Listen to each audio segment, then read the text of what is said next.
Hello नमस्ते, म कृष्ण ढकाल। स्वागत छ तपाईँलाई मेरो च्यानल केयरसप नेटवर्कमा।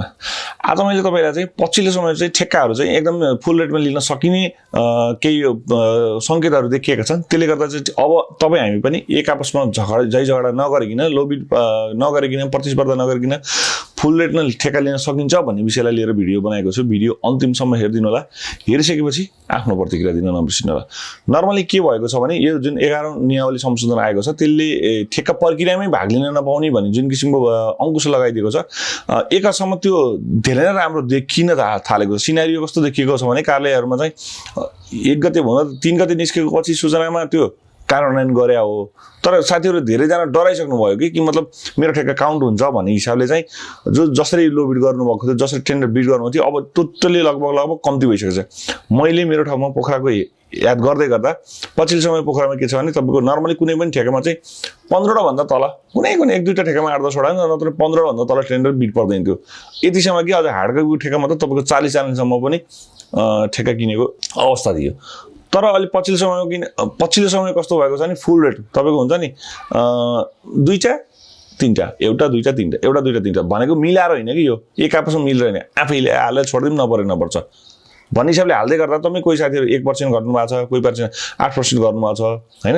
यस्तो किसिमको सिनारी देखियो र मैले केही ठाउँमा बुझ्दै गर्दा, मैले अघिल्लो भिडियोमा पनि भनेको छु, केही ठाउँमा बुझ्दै गर्दा सर हाम्रोतिर त ठेक्का प्रतिस्पर्धा नै कम्ती भइसक्यो भनेको मतलब लोबिड त बरु पहिला 30 जना थियो भने अहिले 18-20 मा झरेका छन्। तर कस्तो नि पहिला 15 जना हुन्थ्यो नि, अहिले 3 जना 4 जना भएको छन् भन्ने कुरा आइसक्यो।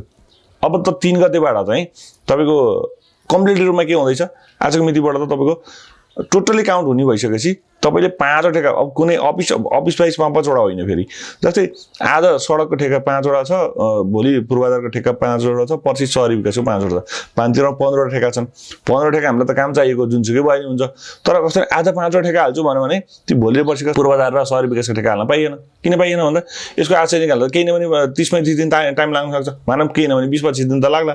त्यसले गर्दा सिलेक्टेड गरेर हाल्नु पर्यो कि भनेको तपाईँले सिलेक्टेड गरेर हाल्ने, अर्कोलाई सिलेक्टेड गरेर हाल्ने, कुनै ठेक्कामा त भिडै नपर्ने भयो हो। भिडै नपर्ने कुनै ठेक्कामा केही प्रतिस्पर्धा हुन सक्ने, जुझ्न सक्ने र कुनै ठेक्कामा भिडै नपर्ने भएको कारणले गर्दा तपाईँ जिल्ला सङ्घको नेतृत्वमा घचुजाएर मिलेर जानु, मतलब एक आपसमा कोही प्रतिस्पर्धा नगरिकन यो ठेक्का तैँले यो ठेक्का मैले भनेर एक हिसाबले मिलेर लिन सकियो भने अहिलेसम्म तपाईँ जसरी प्रतिस्पर्धा लोबिड गरेर टेन्डर हाल्नुभएको थियो, जति यो मूल्य वृद्धिमा मारमा परिराख्नु भएको थियो, त्यो पनि पूर्ति हुने सम्भावना प्रबल छ र तपाईँले 2 पैसा तपाईँले पनि कमाउन सक्नुहुन्छ र अर्को व्यवसायले पनि कमाउन सक्छ हो। भलै तपाईँको हातमा धेरै ठेक्का चाहिँ हुँदैनन् होइन, नहुन सक्छन्, हुने कुरा पनि भएन, किन 5वटाको अंकुश लगाइसकेपछि 5वटा ठेक्का सक अनि बल्ल अर्को काम गर भनिरहेको छ। मतलब ठेक्का सक्दै काम गर्नुपर्ने छ। कामै गर्छु, एकदम क्विकली काम गर्छु, जेन्युन काम गर्छु भन्ने व्यवसायलाई ठिकै छ, नराम्रो छैन। तर केही कामहरू होल्ड गर्छु र बिस्तारै काम गर्छु भन्ने व्यवसायलाई चाहिँ एकदमै अंकुश लाग्यो र होइन ठिक्क आफ्नो स्ट्यान्डर्ड बिट गर्छु, 1-2टा काम त हो मैले गर्ने, 2-3टा काम त हो मैले गर्ने, मलाई पुग्छ भन्ने हिसाबको व्यवसायलाई चाहिँ एकदम लो बिड नगइकन पर्फेक्टली रेटमा तपाईँले काम गर्न सक्नुहुनेछ। र यसको लागि तपाईँको अब नेतृत्व समस्या आउन सक्छ। नेतृत्व किनभने फिल्डमै बस्ने साथीहरूलाई चाहिँ कतिपय साथीहरू जिल्ला सङ्घमा आबद्ध पनि हुनुहुन्न होइन। जिल्ला सङ्घमा आबद्ध हुनुभएको छैन भने जिल्ला सङ्घको नेतृत्वमा तपाईँहरू टिमै जानुहोस् र एकमुष्ट चाहिँ कसरी हामी जिल्ला सङ्घमा आबद्ध हुन सक्छौँ भन्ने हिसाबले तपाईँले जिल्ला सङ्घसित कोअर्डिनेट गर्नुहोस् र जिल्ला सङ्घको नेतृत्वमा बसेर सबैभन्दा सजिलो, किन जिल्ला सङ्घको नेतृत्वमा बसिसकेपछि तपाईँको महासङ्घसँगको सपोर्ट हुने भएको कारणले गर्दाखेरि चाहिँ जिल्ला सङ्घमा जानुहोस् भनेको मैले त्यो हिसाबले हो। अब तपाईँको इच्छा हो नजान पनि पाउनुहुन्छ, तर मेरो पर्सनली इच्छा भन्दा व्यवसायमा जबसम्म समस्या पर्दैन तबसम्म तपाईँ आफै एक्लै गर्न सक्नुहुन्छ। तर जब व्यावसायिक रूपमा समस्या पर्छ त्यति बेला चाहिँ सङ्घ संस्थाको आवश्यकता पर्छ हो। त्यो कारणले गर्दा तपाईँ जिल्ला सङ्घमा जानुहोस्। जिल्ला सङ्घमा जानुभयो भने चाहिँ केही तपाईँलाई असहज परिस्थितिमा समन्वयकारी भूमिका पनि कार्यालयले खेलिदिने गर्छ, अफिसले खेलिदिन्छ, संस्थाले खेलिदिन्छ पनि। र केही ठुलै मागहरू रहेछन् है, महासङ्घ जिल्ला सङ्घ हुँदै प्रदेश सङ्घ, प्रदेशबाट महासङ्घ हुन्छ, जुन कुरा मैले पहिला भिडियोमा पनि भन्ने गरेको छु। र अहिले ठेक्का अब एक आपसमा प्रतिस्पर्धा नहुने भन्दै गर्दा कहाँ कसलाई थाहा हुन्छ।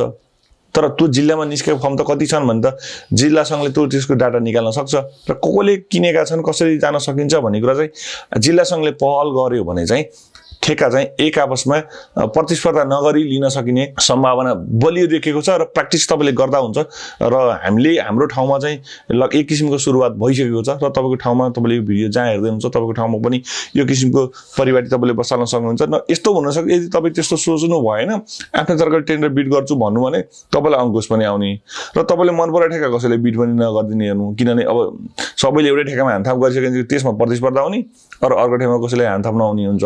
त्यसले गर्दा एक आपसमा मिलेर काम गर्नको लागि चाहिँ यो ठेक्का यसले गर्यो भने यो ठेक्का यसले गरोस् भन्ने हिसाबले चाहिँ परिपाटी मिलाउन सक्यो भने सबैले काम पनि हुन्छ, सबैले दुई पैसा पनि कमाउँछन्, सबैलेसित हातमा काम पनि हुन्छ।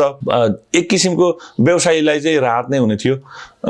यो अहिलेको मूल्य वृद्धिमा पनि एकदमै सहजीकरण हुन्थ्यो, तपाईँको भुक्तानी लिन पनि समस्या त्यति भएपछि समस्या हुँदैन। अहिले कार्यालयले पनि धेरै लोबिड भएको भएर कार्यालयले पनि व्यवसायलाई त्यति प्रायोरिटीमा राखेको देखिँदैन, किनभने अब उनीहरूलाई पनि तपाईँ इन्टरनल कुरा थाहा छ, उनीहरूलाई पनि यो हुँदैन त्यो हुँदैन भन्ने कुराको छ होइन। त्यो हिसाबमा पनि तपाईँ हामी यदि फुल रेटमा काम गर्न पाइयो भने क्वालिटी पनि काम दिन सक्छ, गुणस्तर पनि काम गर्न सकिन्छ, टाइममा पनि काम दिन सकिन्छ र फेरि काम सकेपछि अर्को कामले दावेदार गर्न पनि सकियो।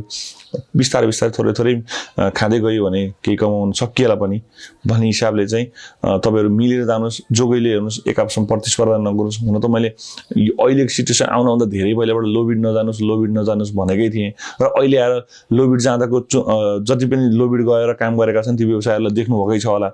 यो बेला कसैले पनि पैसा कमाउने होला छैन। धेरै कामले धेरै गुमाउने भयो र थोरै कामले थोरै गुमाउने भयो, तर फाइनली गुमाउने नै छन् होला एका दुई कुनैको कसमा। जस्तो वाल मात्रै लगाउनेको हकमा चाहिँ त्यति धेरै मर्का नपरेको भएर सिमेन्ट मात्रै थोरै बढाएको छ, त्यो एडजस्ट गर्ला।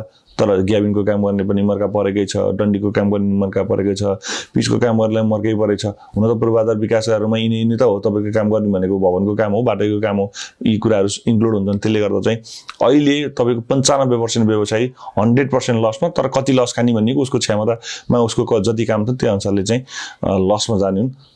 यो स्थिति फेरि पनि नआउला भन्न सकिनँ, किनभने मूल्य अझै पनि स्थिर बसिसकेको छैन र फेरि अझै बढ्न सक्छ र व्यवसायमा थोरै के भ्रम पनि जन्मेको छ भने अब जिल्ला दर नै बढेर आउँछ भन्ने कुरा छ।